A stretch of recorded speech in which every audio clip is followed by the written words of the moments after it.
All right, everybody, welcome back. Another episode of Andor, episode 7, announcement. This is the most Star Wars episode we've gotten yet, I think. I don't think, I know. Yeah. Because previously it was just like, obviously we're seeing like Imperial shit go down, but like in TIE fighters. But this one, we get a fucking Palpatine name drop. Oh, yeah, that was cool. We get some clone Executor. troopers. We saw the Executor flying over fucking Cinta. She's fucked. She's so fucked. I don't know how she's getting off of Aldani. But I'm surprised we didn't get a time jump in this episode like we talked about. I mean, maybe towards the end, which we'll talk about, there'll be a time jump. But turns out this whole show so far, like all 7 episodes, have happened within the course of a few days, it seems like, because when we meet Nyx later in the episode, she's still got that fucking gash over her eye. Yeah, that was interesting. I was like, damn, it really hasn't been long at all. Yeah. Well, it was he went to the camp for a week or something like that? Yeah, but I had thought... Less than a week? Yeah, I had just thought for some reason in my head, it seemed like each episode of him at that camp, like training, was over the course of like several months. I don't know why I had that in my head, but... No, it does seem that way. But then you remember, like, they had him, like, learning shit overnight. Yeah. So I guess it really wasn't that long. That's true. Yeah, they brought him in the last week or two. Right. Right. But, that intro recap with all those now dead characters. Kind of hurt seeing our boy Nemec getting crushed again. I don't know why they had to show that again. That was just pointless. They have to remind you, We might be getting more of that, so I don't know. I wouldn't get comfortable with anybody in this show. That's true. This episode is it's very much about tying up loose ends, both for Cassian and for the Empire, which we'll get into. But before we get into anything detail wise, got to do the weekly check. Dusty, where are we at? This was a good episode. I liked it. Okay. I thoroughly enjoyed the cityscape of Coruscant. I know most of it was just green screen CGI, but when they were walking around the city, I thought that was awesome. But yeah. Okay. It's like the best episode for it to not have action. I feel like it doesn't have a lot of action. Yeah, I mean, I think the whole show. Any? Yeah, I mean, there wasn't any action really. I mean, if you want to consider what happened at the end, it's all announcements. Yeah. But I think the whole show has been like that. I mean, one of the criticisms of the show online is that there's 2 that I've seen. It's like, oh, this isn't Star Wars, and it's like, yeah, well, that's what everybody likes about it. First off, and then the other one is like, oh, it's a slow moving show. It's a very slow burn, and I'm just like, well, yeah. So I haven't seen that slow. Like, yeah, I don't know. I don't. One episode where we're talking about how they didn't do the heist right away. I guess that was probably the slowest episode, but everything else has been pretty like streamlined. Like, I don't know. It doesn't feel that slow to me. Yeah, but it's all build up, Yeah. Like it's build up to, like, obviously a good payoff, which I thought was the heist episode, right? But obviously it took a couple. But I mean, if they didn't do that, right? If they didn't do that setup, like, you wouldn't have just said like, ah, damn, it was tough seeing Nemec again, right? Like, those deaths don't mean anything without character building. Bro, the ISB is cracking down. I guess that's where we could start off with. They putting in rules and shit. Got the fucking the Patriot Act. The 1994 crime bill looking like Dr. Seuss with these fucking laws. Wait, this shit is crazy. Dusty, you make a good point. They literally are like Patriot acting, but so it's that. So because of this, well, I'm using the word robbery because a lot of people throughout this episode call it a robbery, and then we see like the dichotomy with some of the other people, how they view it. But the Empire's like, all right, you want to fucking rob us? We're just gonna fucking tighten our stranglehold, on the galaxy even more. And Deidre sees the increase of pressure as a mistake. Yeah. Well, it turns she thinks they're planning to what the rebels want. I mean, and then Luthen thinks. Yeah. Luthen thinks the Empire is going to go too ham, and he's hoping for a mistake. I was just gonna say, turns out we find out later that this reaction is exactly what Luthen wanted. Right. It's a double-edged sword. It's interesting how some people don't like it and some people do. Well, like Mon Mothma is scared shitless. Yeah. So Luthen's plan was literally to just poke the bear, and he has a line in this episode that says, the Empire was choking us so slowly that we've begun to not notice. And he wants the Empire to respond in a very reactionary, authoritarian way. So more people who might Which they're be doing. yeah. So, Oh, right. That makes sense. More people throughout the galaxy are like, oh fuck, like spark more of the rebellion. yeah. Creating chaos through his plan to help. Because I understand Mon Mothma's I guess hesitancy, but Luthen is basically like, dude, we need money now. We ain't got time for your political shit that takes months. Well, in their conversation, I think, yeah, she's more of the incremental change type of viewpoint, and Luthen's clearly the more ambitious and maybe radical. Yeah, he gets active of the two. But it's interesting because it puts the audience in a, just like, what do we agree with? Like, yeah, honestly, like, and which most people probably agree with Luthen. I think just take action. Well, yeah, but it's also a conversation we see in like real life politics, right? Like there's the more like ambitious and like blow it all up mentality versus the incremental change mentality. So it's interesting to see it in this perspective from the rebels. But he actually does this behind Mon Mothma's back because she shows up to him and she heard about them because there was a massacre, like a bunch of people died. And she was like, were you responsible for this? And she's, she's visibly upset. She's crying. And it's clear that she didn't really want violence to happen. And she's but the thing that's cool is we don't know much about Luthen really, but you could tell that like they're going about this the only way that they know how. Like Mon Mothma's using her position and what she's good at and skill set to achieve this. And Luthen, again, we don't know his backstory too much, but we assume it's we're now assuming it's from a place of rebellion, or whatever you want to call it. Yeah. So I thought that was cool, and we also find out that Mon Mothma is on her way for this Senate hearing. Palpatine called for an emergency Senate meeting, and there's going to be some laws passed and some stuff like that that's going to, again, tighten the stranglehold. And we get more of Karn, too, working his shitty desk job. I guess his uncle is not a mafia boss, like I said in one of our previous episodes. That's way more boring. I definitely don't see Karn just continuing with this normal-ass position.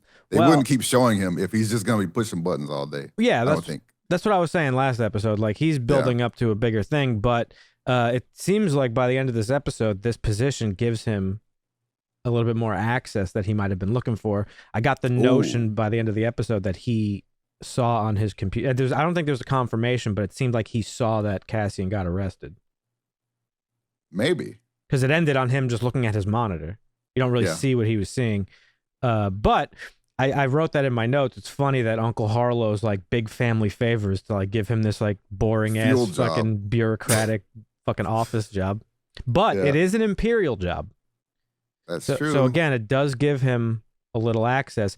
Can we talk about his mom for a second? Karn's mother's fucking mad annoying, dude. Her voice is very annoying. Why does she sound alien? I don't know, but she's just fucking berating his ass. She's like, "Where you going dressed like that?" He's like, "It's a brown suit, ma." She's like, "Yeah, but the collar's too high. Did you have?" He's like, "I had it tailored. It's just a brown suit." She's like, "It's how you want to present. It's how you present yourself that like lets you tell other people who you are," or some bullshit like that. Right. Just such mom shit. So fucking. It really was. Some mothers like to paw like that. Yeah. Yeah. But maybe she has good reason because we don't know too much about him other than that like he's very by the book and of the law, but he goes by the rule of law. Maybe he's had a rebellious streak during his younger years, and that's why he's so into the law now. So I don't know. They're building him up a little bit. There's a couple different directions that they could go. That'll be interesting. But we also get Cassian. Cassian goes back to Ferrix, all bright-eyed and bushy-tailed with his newfound fat stacks. Yep. As Pinkman would say. And he doesn't have any idea like the complete shitstorm that he unleashed on Ferrix. Right. He's like, "What do you mean I'm back? Let's go. Everything's cool." Yeah, and he meets back up with oh man, I always forget her name, Marva. Yeah. And he's talking to her about like, "All right, we can get out of here, blah blah blah." And that first conversation was she was being like kind of sus, and I was like, "Oh no, did she turn his ass in?" Yeah, I thought maybe there was some surveillance or something going on in the house. Yeah, that's how I took it. But to turns out she's just, she's like, she don't know shit. I think it was funny how she was telling him she doesn't expect him to understand about people starting to stand up to the Empire when he was the motherfucker that was there. Well, no, she says doing the things. She says she does understand it. No, she doesn't expect him to understand. Oh, expect him to understand. Yeah. That was interesting. But I have a little bit of a theory here. But first, before I talk about that, I just want to say I wanted to quote her because they have a good conversation the second time around when he goes back to her. Yeah. And she tells a story of somebody who got hung. I forget the guy's name. It was Clem. Clem, right. That's why he used Clem as his name. Yeah. It was his father figure. Right. Yeah. So, and she says, once he got hung, every time I would walk home, I would avoid the town square to like avoid thinking about it. And then she says now that when she heard about the robbery on Aldhani, it inspired her, and she walks past the square now. But she says, she says, if there are heroes brave enough to take on a whole Imperial garrison, I'm brave enough to stick it out here. People are standing up. So, this goes back to the title of the episode, announcement, because, Cassian says like once or twice that Aldhani was just a robbery. As I said, like a couple of people talk that it's just a robbery, but we're seeing she says no, people are standing up. Yeah, people are seeing it as something more. So this wasn't just an announcement to the Empire. This was also an announcement to the people of the galaxy about that very thing. Like, hey, we're fucking standing up against these fucking tyrants. Come fucking join us, right? Right. So I thought that was really cool. I think that little flashback of the troopers was pretty chilling, actually. The friend or acquaintance, Clem. Right. And it obviously had a lasting effect on Cass. I think the flashback is like slowly showing how Cass is maybe starting to embrace his own rebellion. It's like starting to come out and overpower his like thieving, shady ways that he's normally used to. Yeah. Seems like right now he still has a lot of fear, even being around troopers, and for good reason, because as we see in the end of the episode, for no reason, he's arrested. And yeah. We also, there's another little scene we get, as the episode's winding down, of Mon Mothma. She's at this, like, I guess it's like, I don't know, a Senate, like, fucking after party or some shit. And she has a pretty risky conversation with an old friend. And I can't for the life of me find on IMDb or anything what this character's name was. So if you guys remember, let me know. Nope. Blue suit guy. Yeah, blue suit guy. I think they went to like high school together or some shit. Yeah. But they're talking and he's like, yeah, I'm fucking sick of the Empire. Yeah. And then she just spills like literally all the fucking beans. No, not necessarily. I think that the scene and dialogue was so good. He said something along the lines like, oh, my politics are a bit strong for your taste, because he basically thinks, shit is sweet, right? He thinks she's just another normal senator. Right. And she's giving him hints without telling him exactly what she's doing. That's like Pete Buttigieg telling Bernie Sanders, I don't know, my politics might be a little extreme for you. And then I love at the end, though, she flips that line right back on him, like, so good. She's like, because she tells him about what she's doing, but then she doesn't exactly tell him. She beats around the bush. And then she flips that line. It's crazy that she can't even trust her husband with what she's really doing. Well, this is why I said it was a risky conversation, because, like, obviously she doesn't outright say, like, oh, yeah, I was, like, partly responsible for the shit on Aldhani. But she's basically saying she's raising funds for whatever she calls it, like a outreach program or something. Yeah. Enough to get the message across. I think he knows, Yeah, but I feel the reason I said this was risky is because I don't think she could trust anybody. Because it was established a couple episodes ago that, like, she's being fucking followed and they're implanting, like, spies into her, like, private fucking security and drivers and stuff. Her driver, yeah. So, like, I feel like this is going to get her in trouble because it could. Because I think the fact that this guy, she's known him for a long time, they were obviously close or whatever. So that alone is disarming, right? Yeah. But he would be the perfect person to, if you're the Empire and think she's up to something, this would be the perfect person to fucking sink your teeth into and be like, nah, we need you to get information from her, because it would let her guard go down. So that's the way I took it. I was like, oh shit, like now she's giving it all up to this guy, and maybe he's a spy. Yeah, like there's gonna it be a could spy. They didn't just bring it up for no reason. I think that's why she was beating around the bush. Maybe, I don't know. Here's the thing, though, Marvin. By the time we meet her in Rogue One, she looks very different. She's got this weird ass fucking 1970s like bowl cut thing going on. Right. Almost like she's changing physically her identity as if she's like sort of on the run or in hiding. Yeah. So I'm wondering maybe what's going to spark that eventually for her to just completely leave the Senate and her family and then go live in a fucking cave somewhere with these rebels. Right. You know what I mean? Yeah, that makes sense. Yeah. So this might be the guy that fucking gets her in trouble, but we'll see. But speaking on the end of the episode, Cassian just goes to this fucking like resort somewhere, it looks like. And he was looking so swagless on that beach. Like, get it together, dude. You got money now. He's chilling. And we got like a soft K2SO introduction. Yeah, that was cool. But that was cool. We get some fucking, I don't know, fucking people running around causing some trouble, and he gets into a little run-in, as Dusty mentioned, with a trooper. Yeah. And it was the funniest, like, it was a frustrating conversation because we know that Cassian didn't do anything. But it was the most, like, cop conversation ever. It really was, yeah. It's like every cop interaction, it's like, where are you going? I'm going home, bro. It's like, well, did you know you were driving, like, 2 miles over the speed limit? It's like, bro, get a fucking life. Like, go do something.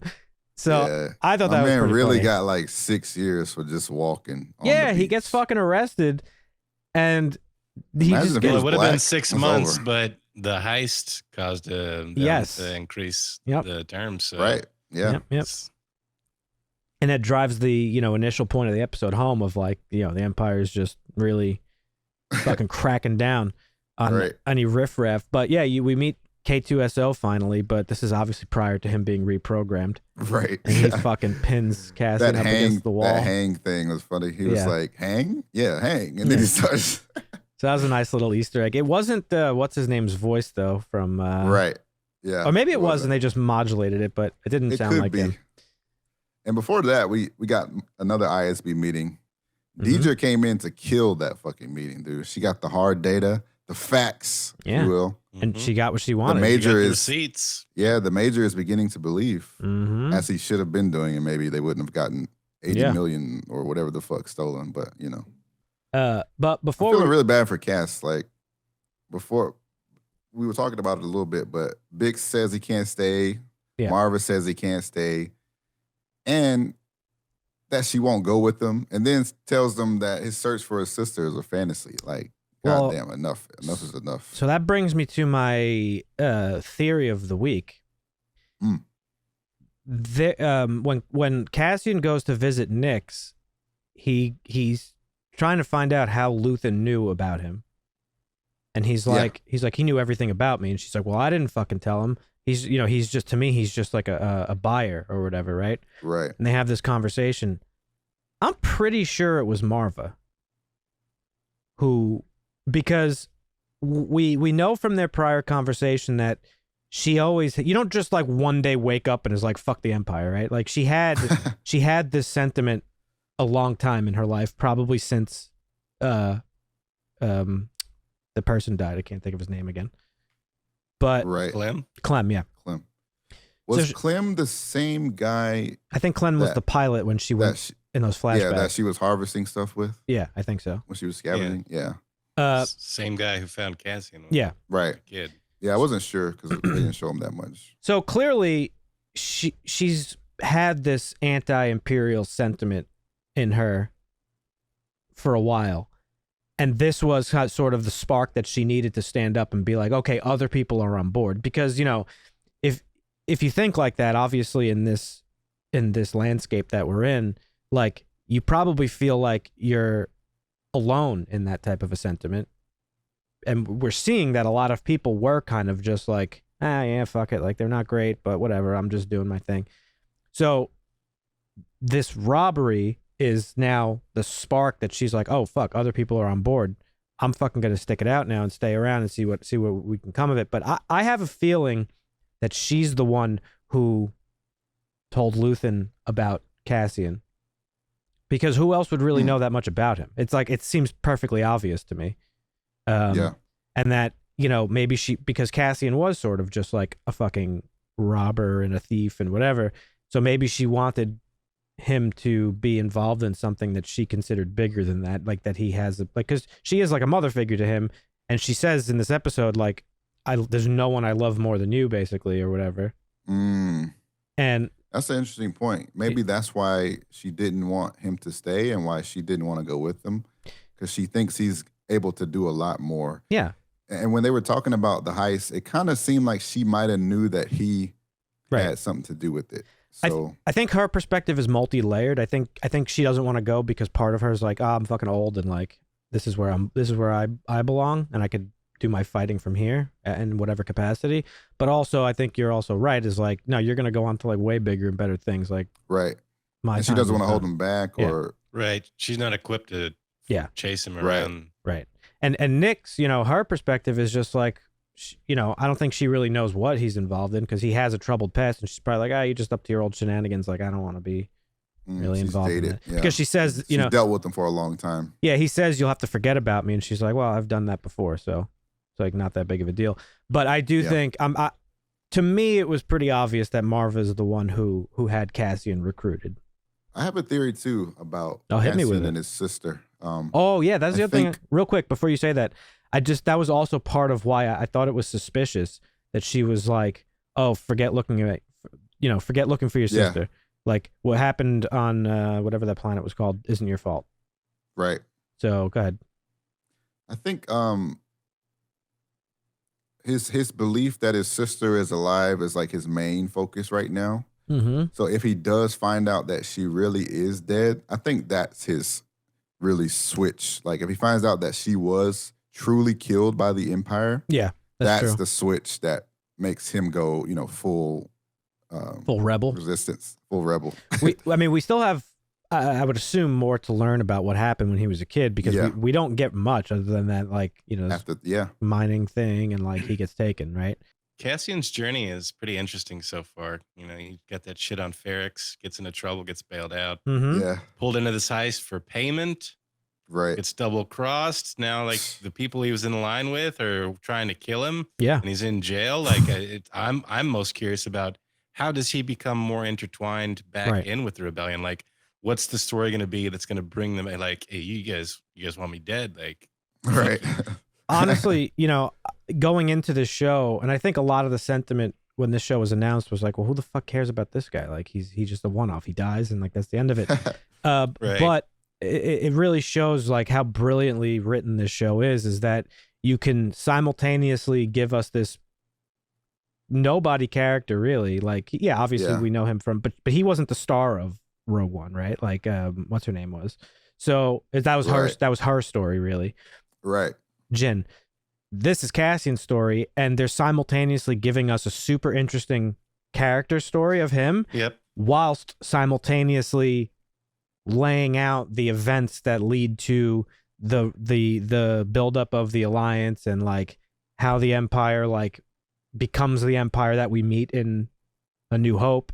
So like, there's a lot of really cool stuff there intertwining, which I think it's just been done really great, because you could easily get this type of thing could get convoluted like very quickly and easily, but I think they've handled it really, really well. Yeah, I think it's cool because go ahead, Dusty. I initially thought this was going to be there's going to be some atrocity that's going to be the reason why Cassian joins the rebellion. He's going to be on board the whole time, and we're just going to see him fighting the rebellion as the rebellion grows. Right. And it's been nothing further from that, which it was why I'm actually enjoying it. Because like I said, the first 3 episodes were a little bit slow for me, but now that I see the weaving of the character, it makes a lot more sense on how they're doing it.